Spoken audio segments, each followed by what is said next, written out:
네, 안녕하세요. 반갑습니다. 이승호 소장입니다. 자, 오늘은 종합부동산세에 대해서 말씀을 드려볼까 합니다. 종부세라고 하고 부자세로 불리는 세금이죠. 왜냐하면은 기존에 했었던 재산세 같은 경우는 누구나 내는 세금입니다. 아주 자그만 거 있다 하더라도 재산세는 무조건 납부를 해야 됩니다. 그게 몇천 원이 됐건 몇만 원이 됐건. 그런데 종합부동산세는 아주 일부만 냅니다. 보통 2% 미만의 사람들만 내는 세금입니다. 종부세를 내고 싶으시다면 부동산에 아주 많으셔야 돼요. 그래서 종부세를 부자세라고 얘기하는데 한번 하나씩 알아보도록 하겠습니다. 자, 일단은요, 이게 예전에 그 자료들입니다. 그래서 원래는 이렇게 일반 2주택과 3주택 그리고 뭐 최고세 6%뭐 이렇게까지 되어 있었는데 요거 이제 다 잊어버리시고요. 이번에 바뀌었습니다. 이렇게 바뀌었습니다. 자, 24일이었나요? 12월 24일 날 여야 그 종부세를 합의를 했는데 1세대 1주택자는 공시가격을 12억 원으로 상향했고요. 1주택자는 12억 원까지는 이제 세금이 없다라고 말씀드릴 수가 있겠고 기본공제는 기존의 6억 원에서 9억 원으로 인상을 했습니다. 그래서 1주택 부부 공동 명의자는 18억 원까지예요. 이게 18억이라는 금액이 시세가 아니잖아요. 뭐죠? 소위 말하는 기준시가, 주택 공시가격이잖아요.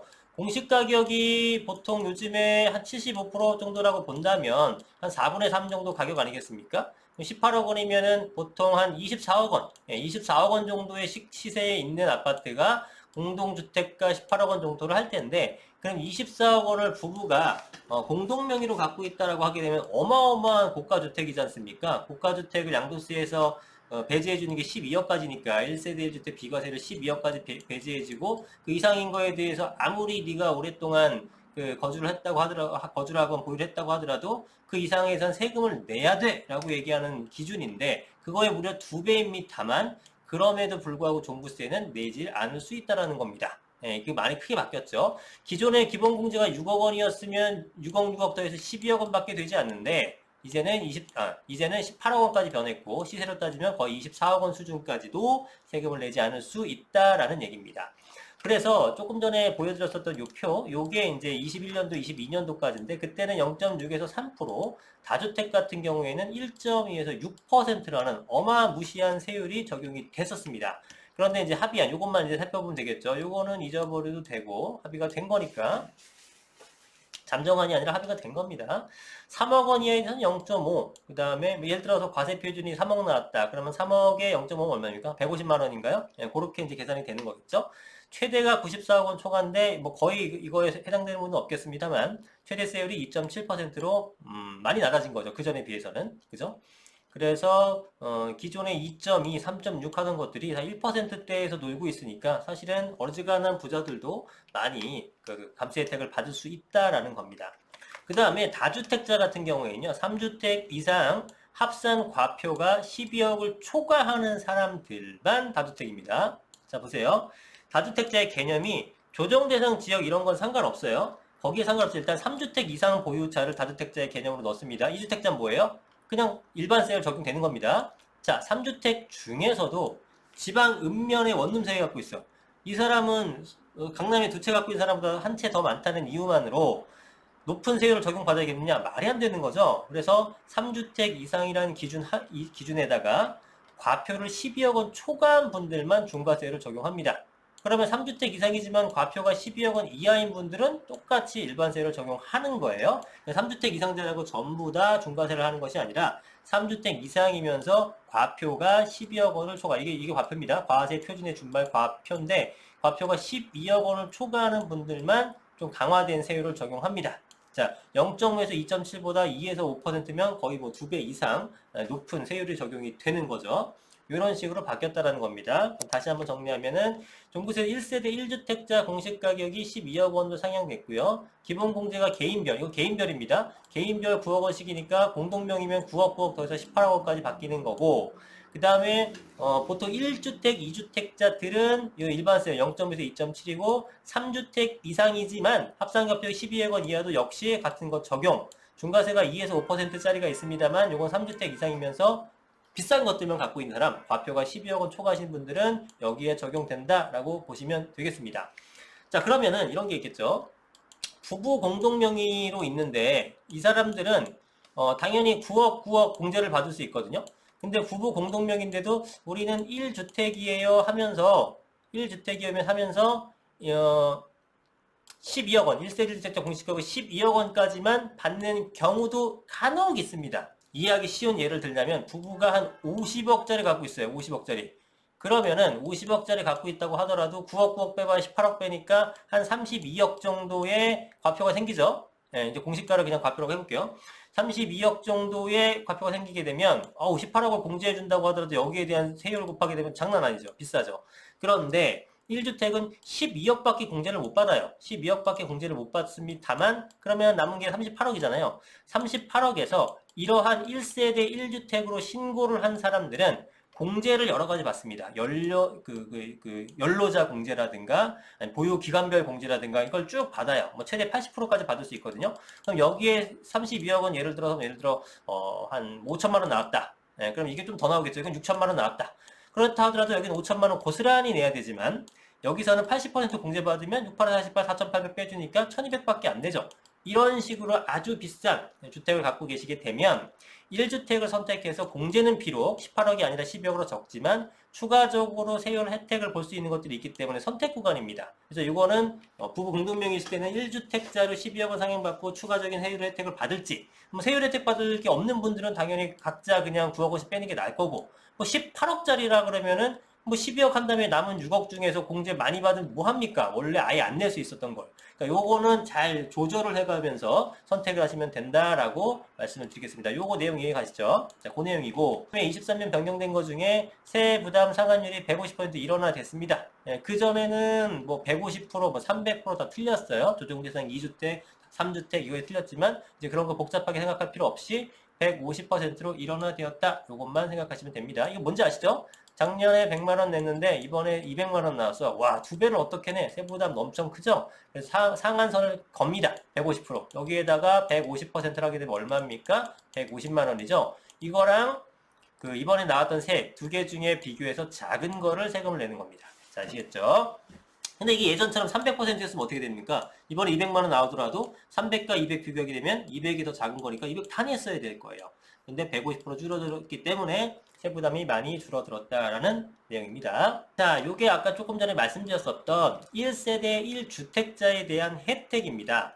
자, 그런데 부부 공동명의에 있다고 9억 9억 공제 받으면 인별 공제 받은 거기 때문에 1주택자 혜택이 아니고요. 합산해서 우리 1주택이에요. 신고를 해야지면 되는 거고 그랬을 때는 연령별 공제, 보유기간별 공제를 받게 됩니다.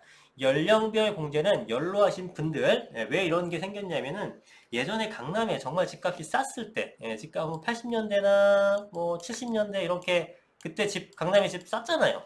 뭐 그랬는데 걔네들이 이제 시간이 지나면서 이분들은 어떤 투기도 하지 않았지만 엄청나게 가격이 비싸진 거예요. 뭐 1억에 샀던 것이 뭐 30억이 되는 경우도 있고 뭐 이렇잖아요.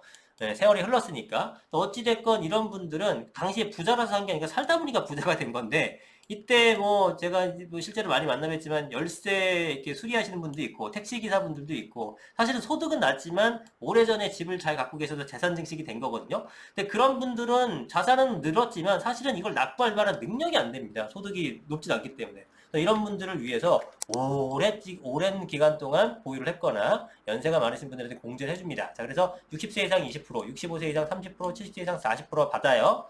5년 이상은, 보유 기간은 5년 이상 20%, 10년 이상 40%, 15년 50%인데, 그렇다면은 66세에 내가 8년을 보유했다. 그러면은 66세니까 65세 이상 30%에다가 8년이니까 5년 이상이네요. 20% 합쳐서 50%까지 공제를 받을 수가 있어요.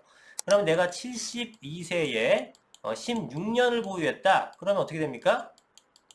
중복공제 되니까 중복공제 됩니다. 72세니까 40%에다가 15년 이상이니까 50% 합쳐서 90%를 받을 수 있게 돼요. 와, 대박. 그러나 안타깝게도 공제액에 한도가 있습니다. 공제 비율에 그게 최대가 80%예요. 그래서 이런 경우에는 80%까지 받습니다. 어쨌든 세금이 한 1,000만 원 나왔으면 200만 내면 되죠. 엄청난 혜택을 주는 겁니다. 연령별, 보유기간별 공제인데 그냥 나 나이 많고 보유기간 오래 했다고 다 해주는 게 아니라 누구만 해준다? 1세대 1주택자만 해준다라는 얘기입니다. 자, 그 내용이고요. 아래 보시면 1세대 1주택을 적용받는 상태에서 주택을 소유한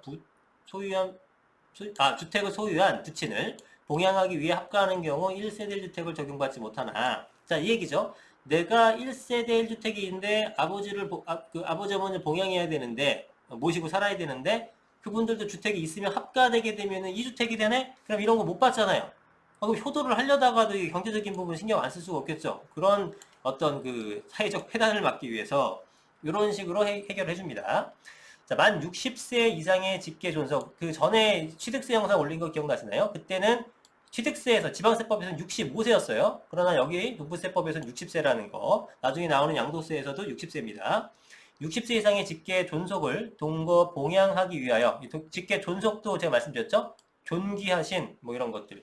그러면 존경하신 위로 올라가는 겁니다. 직계 존속은 존경하고 존귀하신 분들이니까 위로 올라간다. 그래서 아버지, 어머니, 조부모, 그 할아버지, 할머니 이렇게 위로 올라가는 것들이고 반대로 직계 비속이 있죠. 직계 비속은 피는 어떻게 해요? 위에서 아래로 내려가는 거니까 나부터 아래로 내려가는 겁니다. 그래서 자녀들 또 밑에 뭐 손자, 손녀들 이게 직계 비속, 직계 존속의 개념이에요. 자, 어쨌든 만 60세 이상의 직계 존속을 봉양하기 위하여 합가하는 경우 합가한 날부터 10년 동안은 각각 1세대를 모아 1세대를 적용합니다. 그러니까 1주택, 1주택 각자 있어서 합가해서 2주택이 되는 것이 아니라 10년 동안은 그냥 1주택, 1주택인 걸로 보고 이런 혜택 다 받을 수 있다는 겁니다.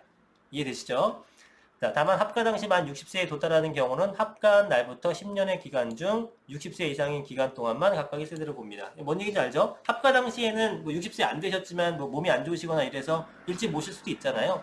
그 합가 당시에 만 60세에 도달하는 경우에 합가한 날로부터 10년의 기간 중 60세 이상 기간 동안만 1세대를 본다. 그 전에는 어떻게 되는 거예요? 각각 1세대를 보는 게 아니라 합가한 그 주택수로 대로 보는 거예요. 어쨌든 60세 이상이 돼야 되지만 인정을 받을 수 있다는 겁니다. 되셨죠? 이해되셨죠? 자, 그 다음에 요거는 뭐 이런 내용 안 할게요. 복잡한 내용이니까 굳이 할 필요 없을 것 같아요. 이해 다 되실 거고 일단 내용을 보실 분은 보시고. 자, 부부 공동명의 1세대 1주택 특례. 종부세는 인별과세로, 인별과세. 재산세는 물건별 과세. 종부세는 인별과세. 그래서 재산세는 뭐 공동명의든 뭐 3명 명의든 의미 없이 재산세 같은 경우는 똑같이 나옵니다. 세금이. 그런데 종부세는 이게 뭐 이 두 명이 보유했는지 한 명이 보유한 건지 그 등기 소유주별로 따라서 약간 틀리다. 단 종부세가 인별과세니까 내가 A라는 주택 갖고 있고 B라는 주택 갖고 있고 C라는 주택 갖고 있으면 재산세는 각각 세율 적용하지만 종부세는 다 합쳐버리죠. 다 합쳐버리고 합칠수록 우리는 많은 재산이 있을수록 누진과세가 되니까 비싼 세율이 적용되잖아요. 많이 갖고 있으면 문제가 되는 겁니다. 자, 그렇죠. 그래서 종부세는 인별과세인데 부부 공동명의라고 하더라도 각각 1주택을 보유한 것으로 간주하여 기본공제 이제 바뀌었죠. 9억 원씩 적용을 하게 됩니다. 그러나 2021년부터 부부 공동명의 1주택인 경우에 납세자가 신청을 해야 돼요. 아까 말씀드렸다시피 신청을 요 기간 내에 한 경우에는 1세대 1주택자로 간주를 하여 기본공제 이제 얼마입니까? 기본공제가 12억이죠. 12억. 기본공제 12억 및 세액공제를 적용받을 수 있습니다.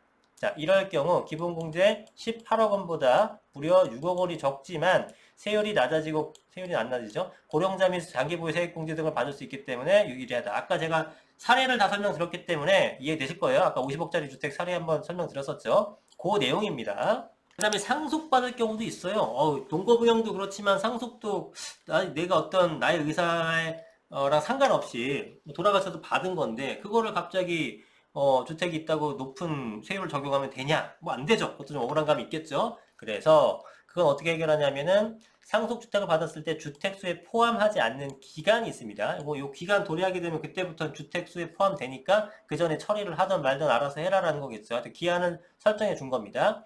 수도권, 광역시, 특별시 이런 데는 2년간 주택수에 포함하지 않는다. 그 다음에 그 밖의 지역에서는 3년으로 보는데 자, 여기서 이제 우리가 확인할 것은 밑에 내용. 위 내용은 세율 적용 시에만 해당하는 것으로 자, 아까 보시게 되면 중과세 되는 게 뭐였어요? 3주택이면서 과표 12억 이상이었죠. 3주택이면서 과표 12억 이상. 이게 중과세율 적용되는 건데 상속주택 공시가격 중 본인 지분에 해당하는 금액은 과세표준 합산. 그러니까 상속주택이 이제 본인 혼자한테만 가는 게 아니라 여러 명한테 할 수 있잖아요. 그럼 내가 지분이 30%다. 그러면 뭐 5억짜리면은 30%니까 1억 5천, 1억 5천 정도가 또 합산되고 이렇게 된다는 얘기입니다. 그 다음에 1세대 1주택 판단 시 주택수에 포함된다. 내가 1세대 1주택 갖고 있어요. 그럼 아까 연로자 공제 뭐 이런 공제 받을 수 있잖아요. 근데 상속주택 받았습니다. 나는 2년 동안 포함 안 된다 그랬어. 3년 동안 포함 안 된다 그랬어. 그러니까 나는 그거 혜택 받을 수 있을 거야가 아니란 얘기예요. 자, 이거는 세율 적용 시에만 해당되는 거고요. 1세대 1주택 판단 시에는 상속주택이라고 하더라도 주택세 포함이 됩니다. 자, 요 개념 이해되시나요? 1세대 1주택 판단할 때 상속주택 내가 과세 기준이 언제 6월 1일이니까 5월 28일 날 상속주택 받았어. 그럼 난 2주택이 되는 거예요. 3주택이 돼. 내가 만약에 2주택을 갖고 있었으면은 네? 상속주택을 5월 24일 날 받았어. 그럼 그 해 그 기준일은 6월 1일이니까 과세 기준이 6월 1일인 거 아시죠? 재산세와 종부세는 5월 28일 상속을 받았습니다. 그럼 나는 이 상속주택까지 포함하게 되면은 1주택 더해져서 3주택이 되는데, 아예 걱정하지 마, 이번에는. 3년, 이번엔 내가 뭐 서울에 있는 거래요. 2년 동안은 포함 안 되기 때문에 그냥 2주택이야. 난 일반과세야. 라고 생각하시면 안 되고, 이때는 1세대 1주택 판단 시에는 주택세 포함된다. 그래서 2주택에 상속주택 받아서 3주택이 되는 거고요. 다만 3주택이 됐고, 그러다 보니까 이게 12억, 과표 12억을 넘겨서 2에서 5%의 중과세를 맞아야 될 상황을 도래했어. 근데 요거를 적용하지 않고 일반 과세를 적용은 해준다라는 거예요. 왜냐하면 이 내용은 세율 적용 시에만 해당이 안 되니까. 그러니까 이거에 대해서 3주택까지는 다 받고 중과세를 매겨야 되는 거지만 세율 적용 시에는 없는 걸로 봐서 2주택세율을 해주겠다는 개념입니다.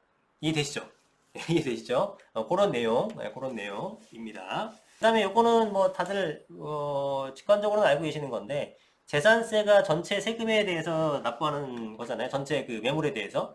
그래서 만약에 10억 원짜리면 10억 원 전체에 대해서 재산세가 일단 부과가 됐습니다. 근데 종부세는 일정 부분, 이제 뭐 6억이 아니라 이제 9억이겠네요. 9억 이상에 대해서 부분에 대해서 종부세 부과하니까 어쨌든 이 부분에 대해서는 중복되잖아요. 근데 이 중복되는 부분에 대해서 공제를 해줍니다. 그래서 이 공제가 이 공식을 외우려고 하지 마세요. 그냥 개념만 이해하시라고 말씀드린 겁니다. 이겁니다. 재산세 부가세액에서 주택분 종합부동산의 과세 표준 곱하기 재산세 공정시장 가입비율 곱하기 재산세 표준세율 뭐 어쩌고저쩌고 된 거. 이렇게 복잡하니까 이걸 하시려고 하지 말고 일정 부분 빼주는구나 라고 정도만 생각하시면 되겠습니다. 알겠죠? 내용은 틀려요. 이게 지금 이제 9억 원까지 공제가 되는 거고 남은 거 1억 원이겠네. 그죠?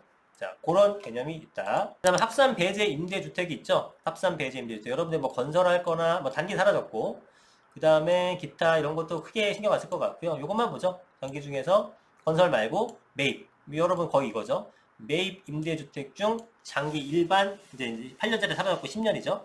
매입 일반 임대주택 중 10년 이상 증가율 5%까지 꾸준하게 잘 맞추게 되면은 이건 그 종부세 합산 배제에서 빼준다. 근데 공시 가격이 최초에 6억 원 이하 등록할 때 얘기하는 겁니다. 수도권 6억 원 이하, 비수도권 3억 원 이하 요건은 충족이 돼야 된다. 이게 옛날에 없었지만 새로 생겼죠. 요 요건만 충족되게 되고 장기 10년짜리 주택임대사업자 내면서 꾸준하게 5% 이하로만 쭉 하고 있으면은 그 해당 기간 내에서 종부세에 대해서는 물지 않겠다라는 겁니다. 증가율 5% 이상 받기는 어떻게 되나요? 그러면 그 해와 이듬해 종부세가 부과가 됩니다. 네, 조심하시기 바래요. 뭐 상식이니까 잘 아시겠죠. 자, 그리고 이제 홈택스 같은 데 들어가 보시게 되면은 이렇게 모의 계산을 할 수 있는 게 있어요. 뭐 종부세뿐만 아니라 양도세도 계산하고 상속세도 계산하고 연말정산, 증여세, 퇴직소득세 뭐 없는 게 없어요. 그죠? 네, 그 우리 세금 공부 왜 하고 있는 건지 모르겠다. 생각이 갑자기 들지 모르겠지만 이게 기계에 의존하지 말고 대략적으로 개념은 알고 계셔야지만 이걸 실제로 절세에 활용하실 수가 있습니다. 이거는 단순하게 계산해 볼 때 이용하는 거고요. 어쨌든 이런 게 있다라는 거 한번 들어가서 보시고 홈택스라는 사이트입니다. 이거 내용 아시겠죠? 그래서 홈택스인데 여기서도 이제 종부세 뭐 신고 납부할 때 이렇게 요즘엔 다 온라인으로 하잖아요. 뭐 온라인 힘들다 하시는 분은 그냥 뭐 오프라인이 편하신 분은 그렇게 신고하시고 밖에 돌아다니면서 어차피 운동도 되는 거니까 나는 그냥 귀찮다 하시는 분은 온라인 홈택스에서도 웬만한 세금을 다 납부 처리가 가능하다라는 점 알려드리겠습니다. 자, 그다음 종부세에 대한 납기일 뭐 잘 아시겠지만 매년 11월에 종합부동산세 납세 의무자에게 납세 고지서를 발송하고요. 종부세 납세 의무자들은 12월 1일부터 12월 15일까지 납부를 해야 합니다. 만약에 납부기한까지 납부하지 않은 경우에 납부기한 다음날 3% 가산금이 부과되고 체납된 종부세액 또는 농특세액 100만원 이상일 때에는 매월 1.20%씩 그러니까 처음에 3% 가산금 부과되고 매월 1.2%씩 60개월까지 중과상금 부과됩니다. 그럼 60개월 5년 내내 버텼다. 그럼 매월 1.2니까 72%가 더 붙는 거죠. 이것까지 하면 75%의 세금이 붙게 되는 거네요. 그죠? 맞죠? 그렇게 됩니다. 또한 납부와 종합부동산세액이 500만 원을 초과하는 경우에는 세액의 일부를 납부기한으로부터 2개월 내에 분납할 수 있다. 뭐 물납도 있고 분납도 있고 뭐 이 정도 세액이 될 때 그때 가서 고민하십시오. 그런 게 있다라는 정도만 아시면 되고 합산배제 신고 아시죠? 예를 들어 임대주택 같은 거 합산배제 아까 우리가 좀 전에 배웠잖아요. 이런 것들은 그냥 자동적으로 합산배제가 되는 것이 결코 아닙니다. 내가 이거를 추가한 것은 이거를 모르고 그냥 가만히 있다가 종부세가 납부되는 경우가 간혹 있어서 그래요. 첫 해에는 이걸 봐줬는데 그 이듬해부터는 이제 안 봐주고 다 걷더라고요. 그래서 합산배제 임대주택이 있다면 이걸 적용받으려면 매년 9월 16일부터 9월 30일까지 합산배제 신고서를 납세지 관할 세무서장에게 제출해야 됩니다. 다만 최초의 합산배제 신고를 한 연도의 다음 연도부터는 그 신고한 내용 중 소유권 또는 전용면적 등의 변동이 없는 경우에는 신고하지 않아도 돼요. 근데 저도 알면서도 이게 매년 또 확인합니다. 예, 이혼료 날짜 되게 되면은 전화로든 뭐 확인해가지고 저 이번에 신고 안 해도 되나요? 뭐 물어봅니다. 그러면 한 번 하시면 안 해도 돼요 라고 하시는데 일단은 이론적으로는 뭐 변경된 내용이 있으면은 이제 신고를 해야 됩니다. 네, 그렇게 보시면 될 것 같고 역시나 서면 방법 외에도 온라인 신고 가능합니다. 아까 말씀드렸던 홈택스나 국세청 누리집이라는 게 있어요. 여기를 활용하시면 될 것 같다. 종부세를 정리하게 되면은 요거 하나로 정리됩니다. 요거 하나로. 자, 1주택, 2주택, 그 다음에 3주택 중에서 가표 12억 원 미만인 분들은 요거를 적용한다. 아, 이제 복잡하게 조정, 뭐 비조정 생각할 거 없어요. 이렇게 하시면 된다. 그 다음에 1세대 1주택자는 12억 상향, 기본공제는 인별로 9억 원까지 인상 된다라고 보시면 되고 중과세는 3주택 이상의 12억 초과인데 2에서 5% 세부담 상한율은 150%로 일원화됐기 때문에 작년 세금보다 뭐 더 많아지는 경우는 없겠습니다만 있긴 있겠네요. 왜냐하면 우리 공정시장 가액 비율이 60%였잖아요. 올해 한시적으로. 근데 내년에 100% 아니고 한 80% 내외 정도로 올라간다면 이게 세율이 내려간다고 하더라도 과표 자체가 높아지잖아요. 무슨 얘기인지 아시죠? 원래 10억짜리였는데 과표가 여기는 이제 공정시장 가액 비율 60% 하면은 60% 곱해주니까 6억짜리가 됐었잖아요. 여기다 이제 세율을 곱해주는 건데 이게 아니라 8억, 80%가 되게 되면 일단 과표 자체가 8억이 되잖아요. 세율이 낮아졌다고 하더라도 과표가 크니까 세금이 전반적으로 높아질 수는 있다라는 겁니다. 네, 그랬다 하더라도 원래 냈던 세금보다 1.5배 이상은 내지 않기 때문에 큰 부담 느끼실 필요는 없다라는 말씀을 드리는 겁니다. 자, 종부세는 여기까지 하도록 하겠습니다. 뭐 도움 되셨길 바라고요. 모르는 거 있으면 댓글로 적어주시면 관련된 내용 그러면 거기서 제가 친절하게 답변 드리도록 하겠습니다. 감사합니다. 이승훈 소장이었습니다.